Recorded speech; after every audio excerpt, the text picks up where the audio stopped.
Hey, James, thanks for joining. I'm Kay. I'm the lifestyle coach at Avenu. And I asked James, one of our trainers that's been with us a very long time. James, I can't remember how many years. Will you tell me? I believe we're working on 6 years now. That's awesome.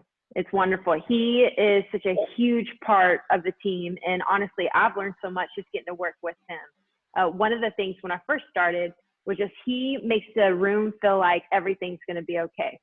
If, you may be having a bad day or things may be going, great. But what you do, James, and what I love about you just as a person is you make things feel like they're going to be okay. And so you're just an encouraging person. So how do you, because we all know, like all of us, right? We all have life happens. And one of the things you and Ashley have been so encouraging of just, well, my life is happening. You guys have been super supportive. So when your life is happening, how do you keep that energy up? Because it's just who you are. It's what you do. Sure. It's just obviously it's ingrained with me. I think just from my family atmosphere. My both mom and dad are very bubbly and positive, and I'm a very momentum-driven person, and I feel like momentum can go in two different directions. It can be negative momentum or positive. So I choose as you know, to always be uplifting to everyone, whether it's you as a colleague or someone we're working with as, part of our community walking in the door, or, my spouse actually. If you just start off on the right foot, obviously everyone's going to have barriers and challenges. So I think if you could just have a positive attitude, some of that momentum will really get pushing quicker than you would expect. And you'll be able to move past some of these barriers a lot faster. So that's just kind of my mindset. You have that choice when you get up, am I going to make this harder than I need to by maybe being, more on the negative side, just having that good attitude and building on that momentum and kind of getting those little wins. I think you can really get the ball rolling, and, things will turn around quickly. No, I like what you said about momentum. I mean, when did you start is that something seriously, like when you were a kid, it was like, hey, you have a choice, James, either we're going to do this, or we're going to do that, having two boys, I talked to him a lot about that, but where did that you can put your energy into one thing, or you can put your energy into this other thing, and you have that choice. Sure.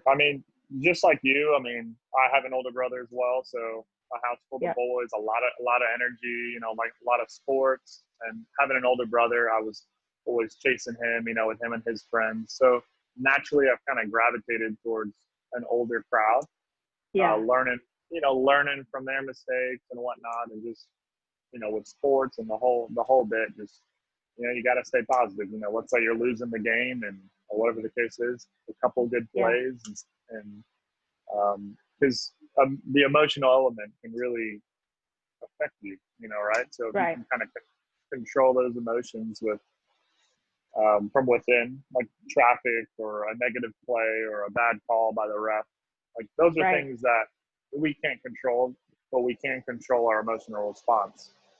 So if you can kind of stay level and even filtered, you're going to be able to lean a little bit more in the positive direction and make a positive play or make a positive decision. So it really has started from a young age, whether it be sports or just playing around my brother, the friends.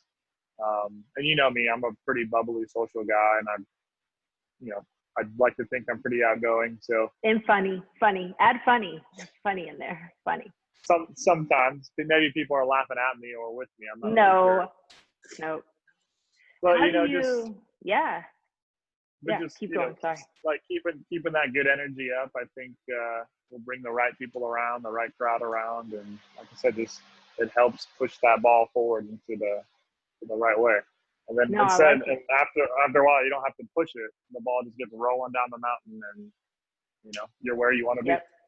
I like it. How do you refuel? I know that, you're constantly, we make, fun of you with your shakers and things like that you're constantly physically refueling, but how do you mentally and emotionally just refuel? Are you a guy that looks at the week and goes, man, I've got to add my time slots or time blocks? This is James time, or what does that look like for you? How are you refueling? Sure. In a few different ways. My like happy place and quiet place is definitely my workouts Yeah. and whatnot. I mean, obviously, being a coach, I love to train and I don't really listen to a lot of music when I work out. Okay. I like to work out with just silence, just so I can Wow. kind of gather my thoughts and digest like where have I been, where am I going Mm-hmm. for the week. I'm a big content guy, so I'm always listening to podcasts, watching YouTube videos, um, and different variations of categories, whether it's health and fitness, whether it's finance stuff, real estate. Yeah. I'm big into Right. that whole world. Just reading as well, whether it's an audio book or just taking 20 or 30 minutes here to just read something. I've got Yeah. plenty of cracked books on the shelf that I'll lean to. Maybe a walk or a bike ride with Ashley. Yeah. We kind of do a lot of our activities together, um, which we've really enjoyed during this like lockdown period. So we've been I able to bet. connect and enjoy that. And obviously spiritually, I'm a, do Bible studies with, your Yeah. father and everything, which I'm really thankful for. And Yeah. tuning into our virtual church on Sunday. And that's just a Yeah. good way to just find some peace. Yeah. Yeah. And I think you hit on it. It's just finding that peace, right? Like finding it in the midst of, I was actually talking to a lady today, and I said, she was trying to decide, like, well, do I do this or do I do that, Kate? And I don't ever feel like I have a right in somebody's life to be like, you should do this. Like I say in my mind is like, where's the peace?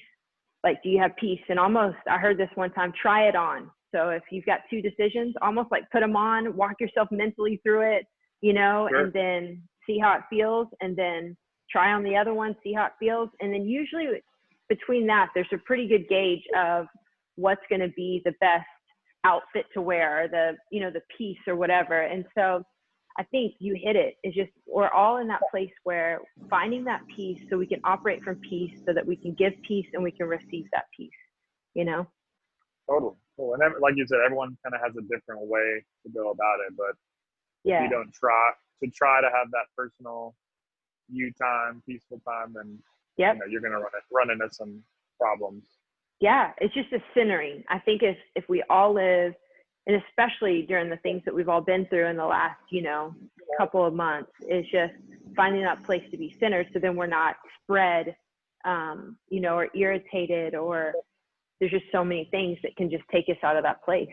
So I like knowing that you like to work out in silence, which is crazy because we've worked out, together so many times and with everybody else around, and there's music. So I'm like, James now needs quiet. So, that's just good to know.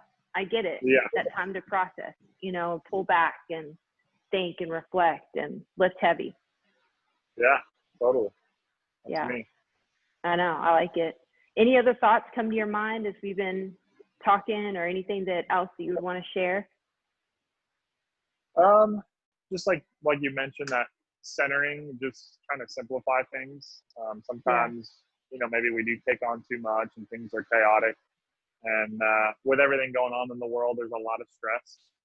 And sometimes we don't realize that maybe we're doing too much until we're in a tough time.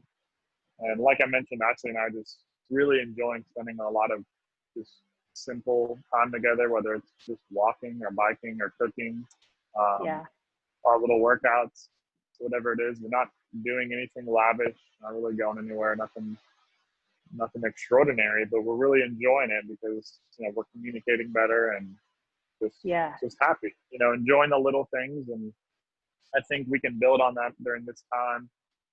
That way, when things get a lot better and things kind of slow down with the chaos around the world, we won't take these little things for granted. I mean, just a little walk and a bike ride could really get that momentum rolling with your positivity. Instead of, it's easy to get caught up in the rat race. Because, Houston is a very hardworking, stressful city. And it's a rat race city for sure, comparatively, on the national scale. Right. So I'm just kind of reflecting a little bit, looking inside and taking a deep breath and just keep it simple. Enjoy the little things. Don't take them for granted. And I think you can get a lot of satisfaction and peace in that. Yeah. Well, I like it. And so the thing I want to end with is what James said, is just keep it simple. That's where we are. So thanks, James. Appreciate you.